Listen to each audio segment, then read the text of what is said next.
Now, one thing that Rob and I have always wanted to do is review really cool cars, especially supercars, cars that are mid-engine, cars that make a ton of freaking horsepower, 400, 500, 600 horsepower. And we're gonna do that today for our very first episode, our very first video with the new C8 Corvette. This is a 2021 model, and we're gonna freaking have a lot of fun with this.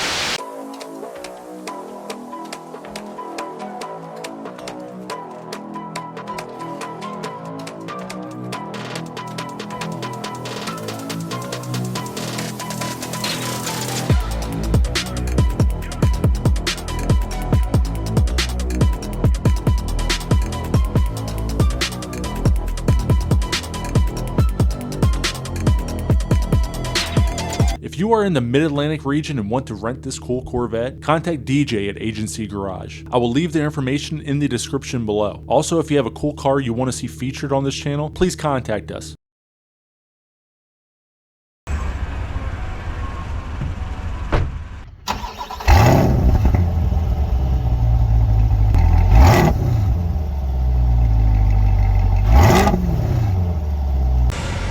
There we go.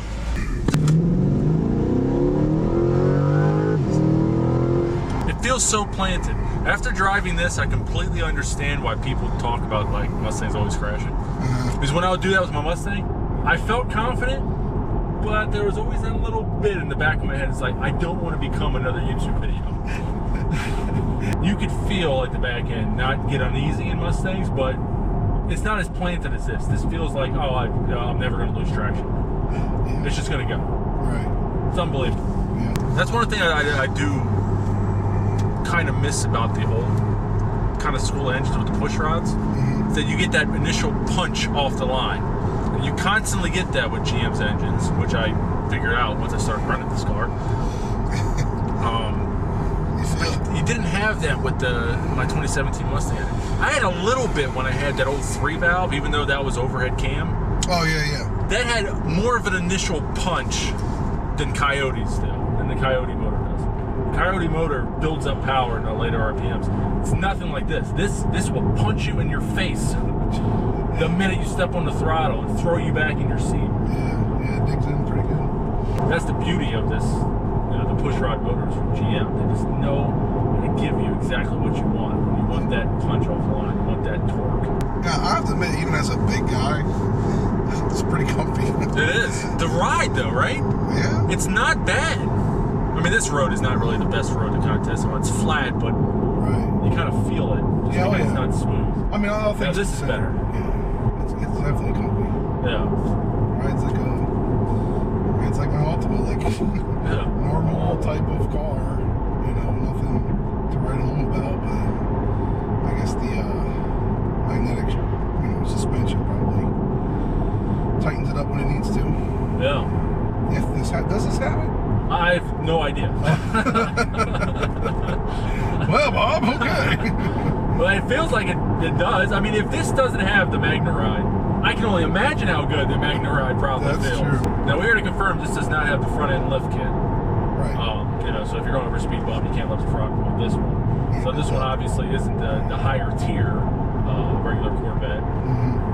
But it still has. What other features does it have? I don't even know. What other features does it have? Everything you could hope for. I mean, it has the power that you want. That's what we're looking for. Power, and so far the handling's been really good. Like the big gripe that's always been up for Corvette is just the interior, the quality, ergonomics. Like the old C5, remember, like used to call it the Fisher Price interior. Yeah. I'd have to say they definitely stepped their game up from those days. Yeah. For sure. I tend to agree. Yeah. It is pretty cheap. Like this little ledge here. Like, what is this for? It looks great. It does. It looks cool. But I don't know what it's for. I don't know either. It does look cool though. Yeah. I'm kind of glad they put it on. It's on this side too. Just like a little. Yeah. I don't know what it's for. I don't know. How's the visibility? It would be great if I wasn't 6'5". Just because I'm like where the visor is, it's like half of my view.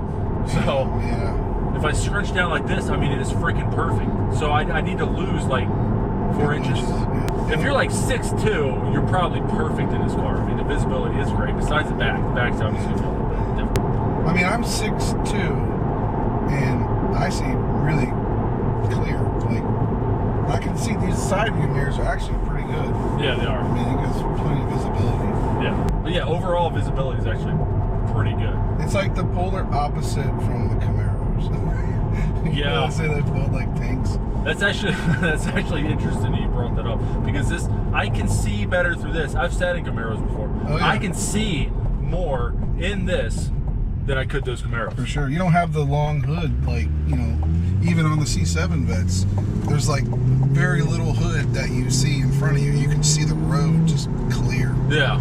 Which lends to itself as being a good handler. Right, exactly. It's so cool having the engine behind me. That is cool. I don't think I ever sat in a mid-engine car until today. This is my first time, for sure. Yeah. I think this is a really good introduction to TSGDrives. It's a really good car to bring. Do you know what your plans are for that channel yet? I just want to keep doing stuff like this. Reviewing really cool cars. Rent a car, I guess whenever you can afford it. Well, once a month. That's one thing. So I have a post up there. If you guys have any cool cars around Delaware, Maryland, Virginia, West Virginia, Pennsylvania, I mean, I might even be willing to travel down to North Carolina depending on what day it is and how far it is and all that. But if you guys have any cool cars you would like to see on the channel and see us review, so go ahead and just shoot me an email or go on our Instagram and just send me a message and we'll go ahead and set something up. We're out in the hills now, brother. Watch out for the Amish. You got buggies out here? I have no idea, but you never know. I know they're big up BA. I'm just saying I wouldn't chance it on a blind corner. Yeah. Or a deer. Yeah. I think you have a greater chance of getting hit by a deer than you hitting a deer. Yeah. I'm not saying don't try these brakes out like that, Bob. The brakes do feel good too. The pedal feels really good. Yeah. I remember my Mustang's electronic steering. Mm-hmm. It was not this precise. Like this thing just. You can feel all the feedback from the front end. You can feel it. That's good. Or a Mustang, you could kind of feel like it was kind of sloppy. Mm-hmm. It would be nice. We talked about this before. It would be nice if it had a manual. I understand why it doesn't. Right. Just it would cost so much to engineer a manual for this car. Yeah, and it's never get a return on investment. Yeah. Right. I mean, like, I guess never say never. Maybe one day, or I'm sure somebody in the aftermarket's gonna be like, yeah, I got this, right, and does something, but like a conversion or something to manual. I'm sure there's gonna be someone out there. Yeah, like a T56 in there. That'd be awesome. Or what's the newest one? TR6. Oh, Jesus. It's 70, right? That's the 7-speed in the C7. Yeah. I can't remember what it's called. TR70. As long as it's a Tremec. I don't even know if there's a Tremec in there. That's a Tremec. I'm assuming it's a Tremec. It's a Tremec. Oh, okay. I remember seeing it. I think the Mustang, I think Ford's the only stupid ones to say, we're going to try the MT82. We're going to try a Chinese thing, see how it works. Oh, are they carrying that over on the new one? Yeah. They are? Yeah. What about the Dark Horse? Is that getting the Tremec? I believe so. I believe the Dark Horse does get the Tremec, which is so they know. Stupid. They know. But the whole thing is, I don't even understand what the point of the MT82 is anymore, right? Because you're going to have the Tremec in the Dark Horse, right, and the 4-cylinder doesn't get any manual at all anymore. It's only auto. So, I mean, I don't really care about 4-cylinder. I mean, yeah, you're in the 4-cylinder. You don't deserve a manual. Right. Get the V8. So. Right. That's how I feel. And so it's like, you get a GT, you're going to get the MT82. If you want to upgrade the transmission, you basically got to get a Dark Horse, which gives you maybe 20 to 31 horsepower. I mean, I don't know. But you get the Dark Horse because you have that Tremec. Because that Tremec will last much longer than that MT82, whatever. Right. So you basically have to fork out the extra money, which is probably going to be probably 10 grand more than a regular GT. How much is like the regular GT going to be? Did they say yet? Or? They haven't said yet, but I know like the 2021s or 22s, I think they're at like 35 now. 35, 36. It's not bad. No, it's still too expensive. I remember 2005 when they first came out. I was like below 25. I was like, yes. 2005. Yeah, that was a totally different time. But that was awesome. Yeah, we're showing our age. A bunch of old farts now.